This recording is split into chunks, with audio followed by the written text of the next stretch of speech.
Le soleil se levait doucement sur la forêt. La rosée brillait comme de petits diamants sur l'herbe. Lumi ouvrit les yeux, s'étira et respira profondément. Il aimait ce moment où tout semblait nouveau, où la lumière du matin caressait son visage et faisait chanter les oiseaux. « Merci Seigneur pour ce nouveau jour », murmura-t-il en souriant. Puis, il attrapa son petit sac d'école et partit en sautillant sur le chemin.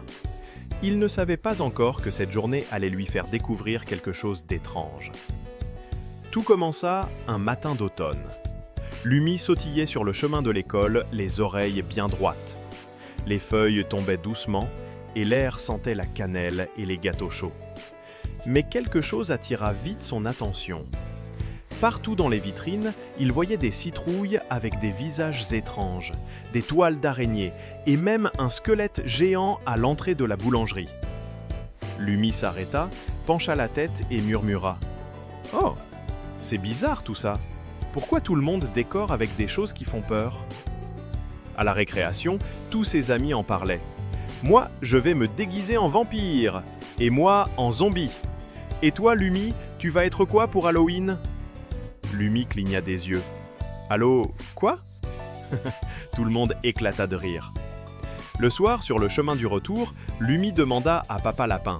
« Papa, c'est quoi Halloween ?» Papa sourit doucement. « C'est une fête où les enfants se déguisent et vont chercher des bonbons. Mais parfois, les gens oublient que cette fête parle surtout de peur et de mort. » Lumi resta silencieux quelques instants, puis il demanda « Et Dieu, il aime ça, la peur et la mort ?» Papa posa une patte sur sa tête et répondit avec douceur « Non, mon petit.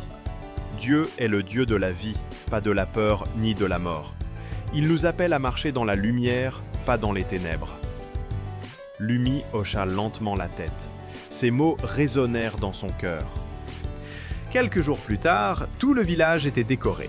Des fantômes en papier flottaient aux fenêtres, des enfants peignaient des citrouilles et la petite souris Minot se promenait avec un chapeau de sorcière trop grand pour elle. « Regarde, Lumi, je suis la terrible sorcière du fromage !» Lumi éclata de rire. « Oh Minot, tu es surtout la souris la plus bénie. » Il trouvait tout ça amusant, mais il sentait aussi quelque chose d'étrange. Ce n'était pas la joie habituelle, celle qu'il ressentait quand il chantait ou priait avec ses amis. C'était une joie un peu froide. Une joie qui mélange la peur et le rire. Il regarda le ciel où les nuages commençaient à cacher la lumière. « Seigneur, murmura-t-il, toi, tu ne fais pas peur. Toi, tu donnes la vie. » Alors, Lumi eut une idée lumineuse. Il rentra à la maison, prit des bougies parfumées, des fleurs colorées et des dessins de soleil qu'il avait fait avec maman Lapine. Sur sa porte, il accrocha une pancarte. Ici, on célèbre la vie et la lumière. Puis il prépara des sachets de bonbons faits maison avec un petit mot à l'intérieur. Jésus est la lumière du monde. Le soir venu, quand les enfants vinrent frapper à sa porte, ils ouvrirent grand les yeux.